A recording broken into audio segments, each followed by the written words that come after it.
My parents took me to court over my newly purchased home. They claimed it belonged to my sister. I represented myself in the proceedings. When the judge reviewed their strategy, their lawsuit fell apart completely, and I, a 29-year-old man, closed on my first property last month after 8 years of careful saving. Now my own parents are actually trying to sue me for ownership of it. Yes, that's correct. The entire ordeal feels so unbelievable that I'm still coming to terms with it. Let me provide some context first.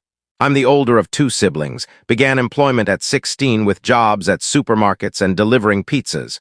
Whatever was available, achieved full financial independence at 18, which is when I purchased my initial vehicle, a 1998 Honda with over 200,000 miles for $800, funded entirely by those early earnings. Attended community college while holding a full-time position. Later completed coding boot camps and earned IT credentials, and have been employed in cybersecurity for the last 8 years. My sister Melissa, 26F, has always been the favored one, attending a private university, obtaining a master's in art history, spending 2 semesters studying abroad in Europe. My parents covered all her expenses, including tuition, accommodation, allowance, vacation trips during breaks, and they even gifted her a car on her 16th birthday. I've been setting aside money diligently since starting my professional career, skipping luxurious getaways, avoiding expensive clothing, sharing apartments with others until the previous year, and finally acquired my house last month. A 3-bedroom, 2-bathroom place with a pleasant backyard, priced at $385,000, with a 20% down payment of $77,000 from my accumulated funds, securing a favorable mortgage interest rate. Just 2 days after finalizing the purchase, I received a message from my father. "We must talk about the housing matter, contact me right away." I phoned him, assuming perhaps they wished to come see the place, but I was mistaken. Dad said, "Listen, son, the family has discussed this, and we believe it's fair for Melissa to have the house." I asked what he meant. Dad explained that she's burdened with student debt, unable to cover city rent while I'm successful and could purchase another property without issue. I actually chuckled, thinking it was a prank. It wasn't. Mom joined the call, saying, "We brought you into this world, provided for you, and now you should contribute back to the family. Your sister requires security. You funded her whole college experience, but I pointed out that I had saved for 8 years for this home. Family supports one another, don't be self-centered." The discussion deteriorated quickly, and I ended the call when my father began shouting about ethical duties. 1 week later, I was handed legal documents. My parents were formally suing me for the property. Their complaint alleged that I was indebted to them for upbringing costs, estimating $300,000 in expenses for raising me. Melissa required the house more because of her loans. I had the ability to acquire a different one. They possessed an emotional stake in my achievements. As parents, they held the authority to reallocate family resources. The most outrageous aspect was their demand to transfer the deed to Melissa while requiring me to continue mortgage payments for a minimum of 2 years, until she was established enough that she couldn't simply remove it from my control. It would help her get stable. Update 1. 3 weeks later, this situation escalated enormously. Thank you everyone for the encouragement. I've been going through every response, and it's truly helping me stay grounded amid this chaos. Here's the development since my previous post. I chose to handle my own defense. I realize many advise against it, but retaining an attorney would have cost at least $10,000, and given how ridiculous the claims were, I believed I could manage. I've always excelled at investigation and documentation, discovered some revealing details. My aunt, my father's sister, is bankrolling their legal action. She's harbored resentment toward me ever since I didn't include her in my community college graduation celebration. I simply didn't participate in the ceremony. It felt unnecessary for an associate's degree. She's been spreading to relatives that I'm unappreciative and act superior because of my tech career. Melissa began sharing on social media about her upcoming home, using outdated images of properties from Pinterest. Her caption read, "Excited to turn this into my own space. Gratitude to Mom and Dad for advocating for justice. Hashtag Melissa family priority. My parents attempted to rally my grandparents. That backfired. Grandpa directly told them to get lost with that nonsense.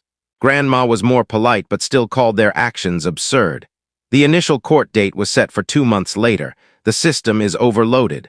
I've been preparing intensively. Compiled bank records, loan papers, evidence of the down payment, work history, all of it. Their attorney, a low-tier lawyer my aunt located, reached out for settlement talks. They demanded complete title transfer to Melissa. I would cover the mortgage for 24 months, $3,000 monthly, $100,000 for emotional distress, and a formal apology letter for dividing the family. I couldn't contain my laughter, snorted actually, then disconnected. The relatives' conflicts are intensifying. Mom shared on Facebook, certain offspring lose sight of their origins. We provided my name, our care, affection, guidance, principles, and this is the repayment.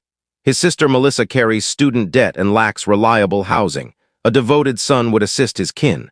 Hashtag heartbroken parent. Hashtag family principles. My aunt added a comment, disgraceful conduct. Your sister requires that property more than you require your ego. I was excluded from Thanksgiving. Mom messaged the extended family. Owing to current circumstances and my name's choice to damage his sister's prospects, he is barred from gatherings until he corrects his ways. Fine by me. I'll get takeout and enjoy sports in my own home.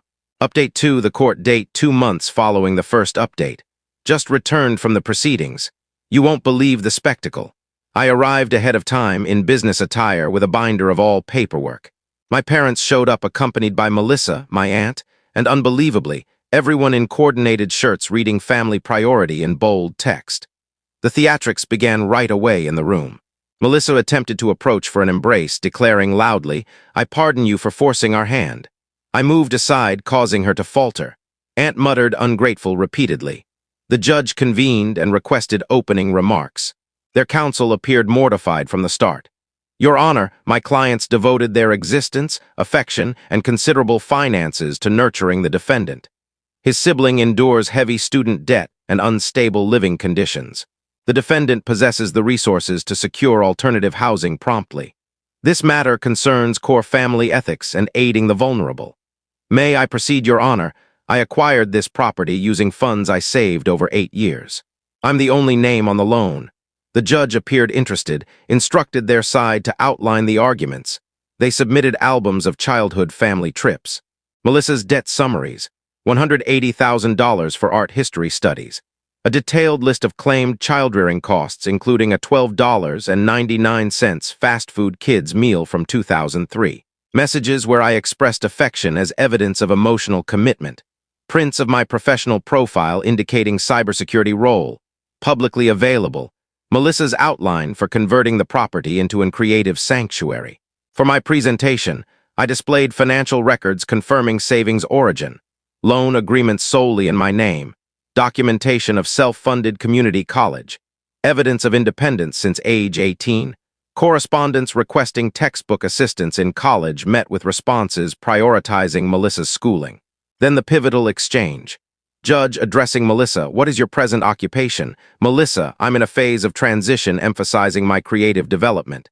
Judge, do you hold employment? Mom cutting in. She's a creator, produces digital media. Judge, does this provide income? Dad, financial gain isn't the sole indicator of value. Aunt yelling, she merits that residence over him. Judge cautioned my aunt regarding conduct. Judge to Melissa, what type of digital media? Melissa confidently, I'm a dancer on TikTok and share lifestyle content. Judge, what revenue does this produce? Melissa, I'm developing my audience. Such endeavors require patience. The judge looked skeptical. Judge, allow me to clarify. You seek to compel your son, who labored and saved diligently for years, to surrender his property to your daughter, who lacks employment, earnings, or intentions to secure them. And you expect him to maintain mortgage payments. Their attorney, if permitted. Judge, I've listened sufficiently. A written decision will follow within the week. Received the dismissal notice 5 days afterward. Update 3, the fallout 1 week post-court. Lawsuit rejected. Judge's precise phrasing. This action holds no legal basis at all, but the true chaos unfolded outside the building. My aunt erupted, yelling that I'm erased from the family and will perish isolated in that property. Melissa dropped to her knees on the steps, crying, "You've robbed my destiny." My mother declared I'm no longer her child. Dad stated I've ruined the household. Arrived home to review footage from cameras I set up immediately after service. Recorded incidents. Video captured Melissa nearing my vehicle, glancing about suspiciously, then departing without action. and advancing up the path with spray paint, retreating when lights activated.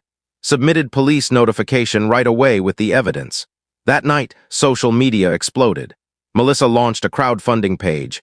Assist me in securing a home after my brother hijacked my prospects. The details alleged I rigged the justice system and forsaken family ideals. It faced multiple reports and was being examined by the platform for falsehoods. Mom shared in community online groups about my disloyalty. Numerous moderators deleted the entries for targeting. My aunt uploaded indirect menaces but removed them after backlash. I recorded all and applied for protective orders, which require processing. Then the relatives' messaging thread detonated. My cousin, who disliked Melissa, responded to Mom's lament. Weren't Melissa's $200,000 studies covered while my name worked evenings for community college? Now his home as well. This sparked wider discussion. Many kin were tired of the parental bias but stayed silent before. Uncle, recall when my name needed $200 for materials and you purchased Melissa a laptop instead. Another cousin, Melissa's completion event cost $15,000. My name got no meal? Grandpa added. You pair are shameful as parents. My name thrived in spite of you, not due to you. I intended to move on, but post-vandalism attempts, I pursued proper steps. Lodged report with video, investigation ongoing. Protective order granted against aunt, interim currently. Dispatched official warnings to cease contact. Flagged the deceptive fundraiser, compiling records for possible countersuit. Repercussions are emerging. Aunt received formal reprimand at her job for using company email to harass. Melissa's campaign was terminated. Parents facing judgment at their place of worship. Local rumors in a small community. Family alliances have realigned. 50% support me, 25% neutral, 25% believe I should have yielded the property. Final update. 6 months following the ruling, existence has changed. Present status. Parents, aunt no longer communicating with me, by mutual agreement. Aunt's order made permanent after breaching the initial one. Melissa secured employment at a coffee chain, grumbled about it on photo-sharing app. I earned a work advancement, installed enhanced security features, thriving in my residence, rescued a dog from the animal center, Luna, German Shepherd blend, beginning to organize board game evenings with companions. Inviting those who don't critique my choices is invigorating. Mom sometimes messages requesting funds due to strained budget. I ignore. Dad forwarded one message. When will you pardon us? Kin should unite. No response. Greatest development? Grandpa visits for meals every Sunday. He's instructing me in carpentry in my workshop space. Apparently he desired connection for years, but parents invented reasons. Recently he remarked, I'm proud of you, young man. You defended your position. For those inquiring, indeed my parents assumed litigating against their grown son for his personal home would succeed. Indeed, Melissa thought she was entitled because she endured university while I had it simple laboring. And indeed, they're still informing willing listeners that I shattered the kin group. Certain individuals truly aren't suited for parenthood. Appreciate tracking this familial catastrophe. I'll proceed savoring my property with my canine and tranquility. Recall everyone, the finest retribution is thriving and establishing limits. Edit. No, I won't disclose Melissa's workplace. Cease inquiries. Edit 2. The property damage investigation remains active. Judicial processes are lengthy. Edit 3. Grandpa lacks an account here but expresses gratitude for the backing. He's 84 and considers online too modern.